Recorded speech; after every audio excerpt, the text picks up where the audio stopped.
নমস্কার বন্ধুরা, আমি শ্রাবণী। আমি চলে এসেছি আরও একটি রেসিপি নিয়ে। চলো রেসিপিটি তাহলে একবার দেখে নিই। আজকের রেসিপি পমফ্রেট মাছের কারি। কদিন পর দুর্গাপুজো।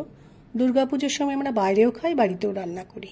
বাড়িতে রান্না করার সময় এই মাছের এই রেসিপি বানালে বাড়ির লোকদের খেয়ে কিন্তু খুব ভালো লাগবে। ভিডিওটি পুরোটা দেখার অনুরোধ রইল। আমি একটু বড় সাইজের পমফ্রেট মাছ নিয়েছি। ছোট পমফ্রেট মাছ হলেও কিন্তু রেসিপিটি বানানো যাবে। মাছটাকে প্রথমে খুব ভালো করে ধুয়ে পরিষ্কার করে নিয়েছি। মাছগুলোতে এবার হলুদ, লঙ্কা ও নুন মাখিয়ে নেব। পমফ্রেট মাছে নুন মাখানোর সময় অন্য মাছের তুলনায় কিন্তু একটু পরিমাণে কম নুন দিতে হবে। এবার আমি মাছটা ভেজে নেওয়ার জন্য একটা ননস্টিক প্যানে সর্ষের তেল গরম করতে দিয়েছি। তেলটা গরম হয়ে যাওয়ার পর দুটো মাছ আমি ভাজতে দিয়েছি। মাছের একদিক একটু ভালো করে ভাজা হয়ে গেলে মাছটা উল্টে নিয়ে আর এক দিকটা ভালো করে ভেজে নিতে হবে। মাছগুলো আমার ভাজা হয়ে গেছে। মাছগুলো তুলে সাইডে রেখে দিয়েছি।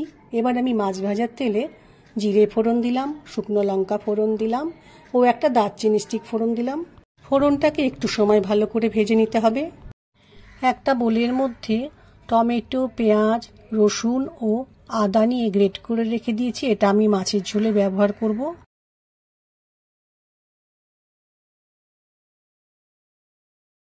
ফোড়নটা খুব সুন্দরভাবে ভাজা হয়ে গেছে।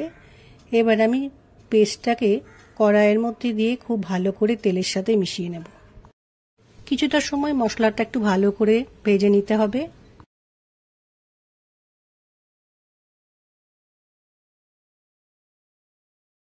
এবার আমি কিছু মশলা দিয়ে দেব।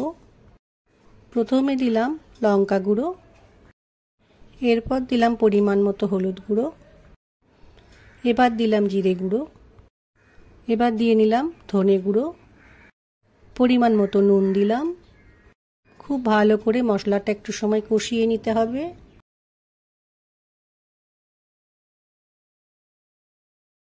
মশলাটা ভালোভাবে কষানো হয়ে গেছে, দেখো কত সুন্দর কালার এসছে।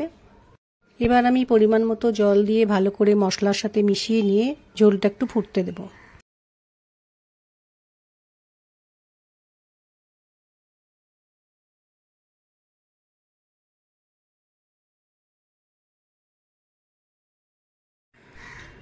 ঝোলটা ফুটে উঠেছে। এ সময় আমি গরম মশলা গুঁড়ো দিয়ে ভালো করে ঝোলের সাথে মিশিয়ে নেব। এরপর আমি ঝোলের মধ্যে একটা একটা করে পমফ্রেট মাছগুলো দিয়ে কিছুটা সময় ফুটতে দেব।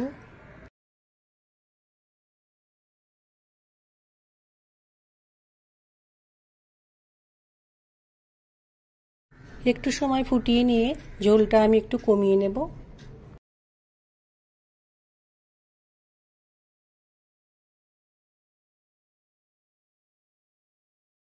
পমফ্রেট মাছের কারি আমার তৈরি হয়ে গেছে। পোলাও, ভাত, ফ্রাইড রাইস সবার সাথে এই রেসিপিটি কিন্তু খুব ভালো লাগবে। আশা করছি তোমাদের ভিডিওটা আজ ভালো লাগবে। চ্যানেলটাকে সাবস্ক্রাইব করার অনুরোধ রইল। পমফ্রেট মাছের রেসিপিটি একটা প্লেটের মধ্যে পরিবেশন করে নিয়েছি। আমার আজকের রেসিপি ভালো লাগলে লাইক, শেয়ার ও সাবস্ক্রাইব করো। ভিডিওটাকে দেখার জন্য ধন্যবাদ। ভিডিওটি আজ এখানেই শেষ করছি। ফিরে আসছি আরও একটি রেসিপি নিয়ে।